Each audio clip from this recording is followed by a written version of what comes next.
Olá pessoal, tudo bem?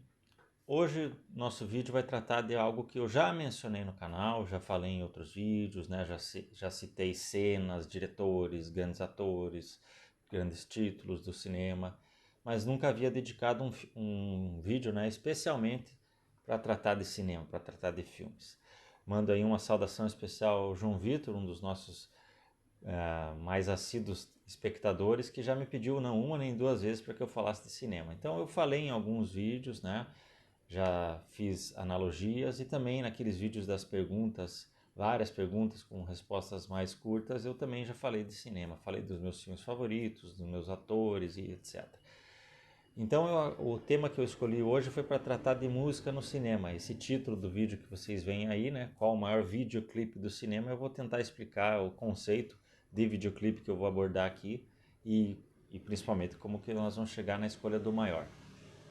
Então eu acho que a música dentro do cinema, dos filmes, das cenas específicas, é primordial. Pode alterar totalmente a tua visão sobre aquela cena, pode te dar alguma coisa muito especial só de ver aquela cena com aquela música. Sem a música seria outra coisa, com outro tipo de música seria diferente. Um exemplo interessante, o filme Uma Linda Mulher, famoso, né? Pretty Woman, com Julia Roberts e Richard Gere, ficou um clássico, né? Praticamente um clipe, né? Aquela cena dela que ela começa a fazer as compras, tomar aquele banho de loja, mudar o cabelo e etc, tocando o Pretty Woman ao fundo. Porém foi feita uma tentativa colocar ali, por exemplo, uma canção, uma música eletrônica, uma música mais pesada, assim, e a imagem, a leitura que a maioria das pessoas teve ao ver com essa trilha sonora diferente foi de que se tratava de alguém compulsivo por compras, alguém, né, ali num momento muito difícil, que as compras eram quase que assim aquele momento de alucinação, de drogas e etc. Então por aí você vê como pode influir. Quando eu citei os meus filmes preferidos, né, eu citei que são os três: Poderoso Chefão, A Paixão de Cristo e A Outra História Americana. Eu acho que um dos maiores trunfos, na verdade, que poucas pessoas lembram da Paixão de Cristo por esse aspecto, é da música, né, da trilha sonora que acompanha o filme. Dá o tom de uma forma muito especial e é impressionante a música daquele filme, a trilha sonora daquele filme. Então fica a dica para vocês tentarem ver algumas cenas, especialmente, por exemplo, aquela cena em que o Cristo está torturado e a Maria, né, a mãe dele, pede um pano para ir limpar, na verdade, o sangue do chão, não para enxugá-lo ou qualquer coisa assim. Como a música conduziu aquele filme é muito, muito impressionante.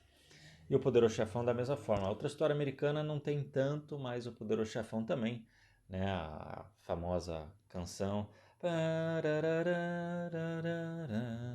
é totalmente associada, mas ainda assim não chega no que eu quero falar. Esse exemplo da Julia Roberts seria um, com certeza. Mas o que eu quero definir como videoclipe? Canções majoritariamente já feitas, que já existiam, que já tiveram seu sucesso e seu propósito, foram inseridas num determinado filme, e uma cena percorrida desse filme, com aquela música ao fundo, traz algo e se torna um símbolo muito grande. Como eu disse, normalmente a maioria desses casos que eu vou citar são de canções que já pré-existiam, mas tem alguns casos de canções que foram feitas para o filme, criadas, compostas para o filme, para o personagem, para uma cena.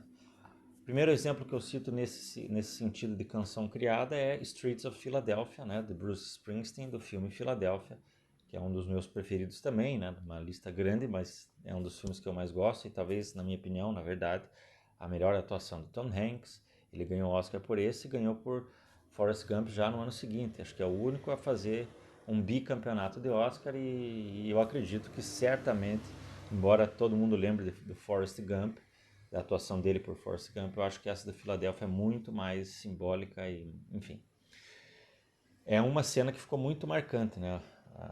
As ruas da Filadélfia, aquela música tocando, então é muito importante. Os outros casos dá para citar N, esse de Pretty Woman é um dos mais simbólicos, mas o Tarantino acho que é o cara que levou isso ao máximo, aperfeiçoou isso, né? Então todo filme do Tarantino tem uma trilha sonora especialíssima, né? Você pega o CD do Pulp Fiction, é fantástico, né? Uma trilha sonora e tanto. E algumas cenas que ele consegue inserir a música são eternas, né? Aquela cena do John Travolta dançando com uma turma, né? Um espetáculo, inclusive, foi a minha valsa de casamento, por exemplo. Entre outras tantas situações.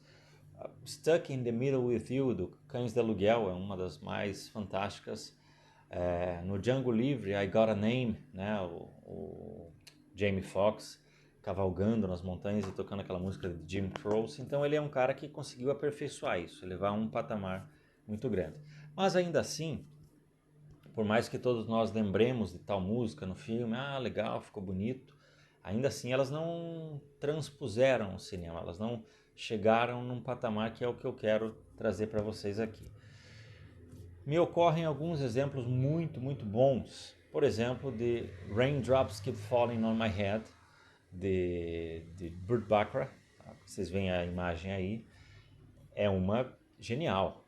A cena do filme apenas é isso. Catherine Ross e Paul Newman numa bicicleta ali na fazenda e tocando essa música. Então, literalmente é um videoclipe, né? E é muito marcante. Porém, ainda, embora já tenha sido citada, replicada em outros filmes, em várias situações, ainda não chegou no patamar que eu quero falar para vocês. Outro exemplo é Ferris Bueller Day Off, né? Curtindo a Vida Doidado, aquela cena que ele canta Twist and Shout no meio lá do desfile, da parade. Aquilo é antológico, todo mundo lembra daquilo. Porém, é um caso interessante pelo seguinte: a música é maior ainda do que o filme, maior do que a cena, então, por ser dos Beatles também. Então, por mais que as pessoas lembrem muito, ainda a primeira associação a Twist and Shout é os Beatles cantando e tocando, e mais do que até esse filme, né? Mas é um grande exemplo, sem dúvida. Mas aí vamos elevando então a barra para chegar naquilo que eu quero definir para vocês. Eu pensei em 4 situações, né? Vou citar 2 como menções honrosas, que chegam quase lá, e outras 2 para nós definirmos a principal. 2 que me ocorrem são de canções, na verdade, de músicas clássicas, músicas eruditas, né? Que foram utilizadas no cinema.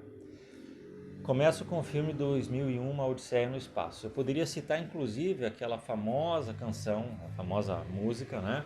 Assim Falava Zaratustra, também de Richard Strauss, que é aquela cena em que o macaco, né, descobre uma ossada e começa a quebrar, e aquela canção pam, tan, tan, tan, pam, pam, pam, pam. Desculpem aí as onomatopeias, mas é para vocês pelo menos lembrarem. Vocês veem a imagem também aí. É uma que também transcendeu.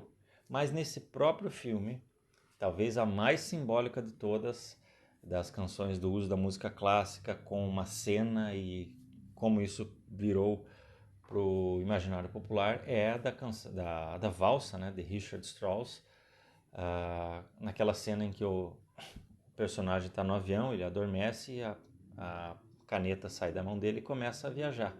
Então fica e aquela caneta voando até que vem a aeromoça, enfim, e pega ali a caneta e pronto, terminou. Essa cena e essa valsa, né, elas estão no imaginário popular, né?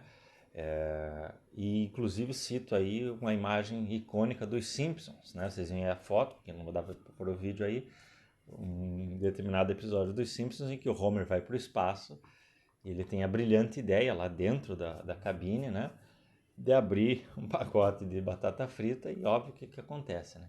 E aí o Homer diz, não, eu consigo dar conta, eu consigo dar um jeito nisso aí, e vai comendo as batatinhas, né? E é o mesmo som do tararara, crack, crack, crack, crack. Então o crunch do Homer vai junto com a música. E essa cena, como eu falei, ela é muito replicada, já foi usada em comerciais, e as pessoas lembram, né, desse ritmo da valsa, fazer as coisas lentamente, fazer as coisas aos pouquinhos. Então tem filmes, por exemplo, não vou saber citar um agora, mas os filmes mais série B, assim, né, em que, sei lá, uma cena, a moça limpando a casa e começa a tocar música e ela vai limpando, ou um homem está se arrumando, ou até mesmo vai se preparar para matar alguém. Tem cenas assim que durante a preparação da pessoa toca essa valsa e está no imaginário, né? Eu acho que essa é uma das mais importantes. E a outra que eu cito também de música erudita, de Richard Wagner, a Cavalgada das Valquírias, no filme Apocalipse Now. Aquela cena em que de repente está tudo calmo e vem os helicópteros começam a avançar tocando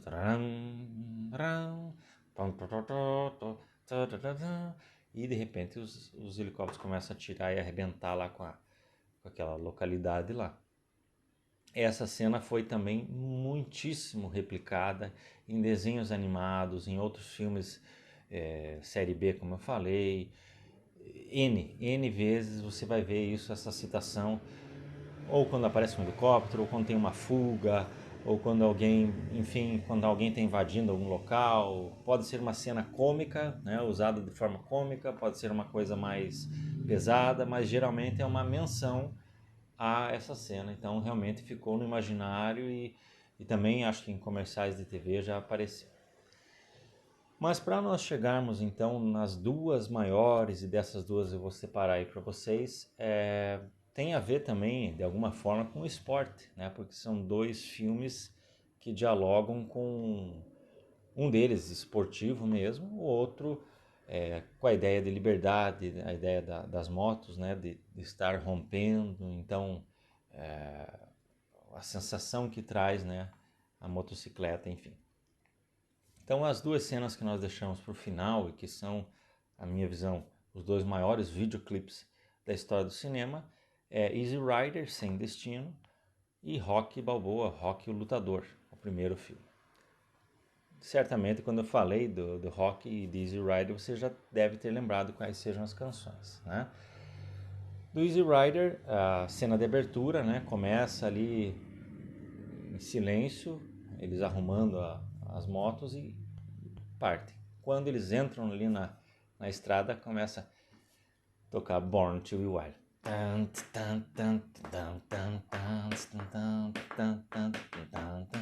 Então, essa cena, ela se tornou parte de propaganda. Tinha uma marca de cigarro, não me lembro se era Hollywood, alguma coisa assim, nos anos 90, em que você associava, né, o cara na moto e tocando essa música. Então, todo mundo, de fato, consegue, ao ouvir essa canção, a primeira coisa que vai pensar é em moto, é em estrada, é em passeio, é em liberdade, enfim, explorar. Mais do que pensar no Steppenwolf, que é uma banda muito importante, que é considerado aí um dos primórdios do heavy metal, um dos contribuidores para o heavy metal, essa música. Também você vai pensar em videogames, né? Rock and Roll Racing, um clássico aí dos videogames, tinha essa música. Mas a primeira associação de fato que vem quando você ouve essa música é alguém de moto, alguém na estrada, liberdade. Você associa já a música sem que nada tenha a ver de fato na concepção do Steppenwolf, né? Essa canção não foi feita para moto ou para qualquer coisa. Mas a canção é de 67, o filme é de 69, então a proximidade e a genialidade do diretor, cujo nome agora não estou lembrando, mas é um filme fantástico com Dennis Hopper, Peter Fonda como os principais e também o Jack Nicholson, sua primeira grande aparição aí no cinema é nesse filme. Então essa é muito forte. Certamente Rocky o Lutador vem na sequência. A diferença entre as duas é que, de fato, a canção do Rocky foi feita, né, pro filme, Gonna Fly Now, inclusive ganhou o Oscar de melhor canção original, né, então há uma diferençazinha, que uma música pré-existente e outra música composta. Então poderíamos decretar um empate técnico nesse sentido, o maior videoclipe de canção original é esse do Rocky Lutador, o maior videoclipe de canção já pré-existente é Born to Be Wild, né, de Easy Rider. Mas o meu voto vai pro Rocky Lutador. Porque você tem vídeos, inclusive tem um vídeo muito legal no YouTube, já antigo, né? Um ratinho fazendo que na verdade, inclusive, já fazendo uma correçãozinha. O Rocky também ficou muito marcante pela música do terceiro filme, Eye of the Tiger, né? Que é esse tan. Inclusive era usado nas chamadas de boxe nos anos 90. mas o parará, né, e a pessoa comemorando, subindo as escadas, e enfim, nas academias foi utilizado. Então, toda vez que alguém escuta essa música, já pensa em academia, em treinamento, em corrida, em comemoração. Todo mundo quer imitar o rock, então também, de novo, propagandas N já usaram, é, outras repetições de filmes, repetições de desenhos animados também evocaram essa cena. Então eu acredito que de fato a maior conjunção música, vídeo dentro do cinema, inserido num filme, inserido num contexto em que a música realmente dialogue com a cena e com os personagens, são essas duas, mas acho que a do Rock Lutador é um pouquinho maior ainda. E de fato é, é extremamente inspirador, né? Por mais que você não seja esportista ou que você não esteja numa academia, que você não esteja correndo, é uma música que tem uma coisa diferente que traz para você essa ideia de você se empolgar com alguma coisa, de você querer ser melhor em alguma coisa que você esteja fazendo. Então, o maior videoclipe da história do cinema é de Rock Lutador, a canção Gonna Fly Now, em que ele começa a se preparar para a luta, então ele vai correndo ao longo da cidade, as pessoas incentivam ele, até que ele sobe lá naquelas escadarias famosas da Filadélfia. Então, quantas e quantas viagens você vê aí no Facebook, as pessoas postando, posta lá, então até nisso também acaba superando um pouquinho aí o Easy Rider, que também é antológico, e fica a dica para vocês desses filmes aí, caso vocês não tenham assistido. Mesmo que você não tenha visto esses filmes, certamente essas cenas você vai reconhecê-las, porque elas estão de fato no imaginário popular. Beleza, pessoal? Um abraço a todos.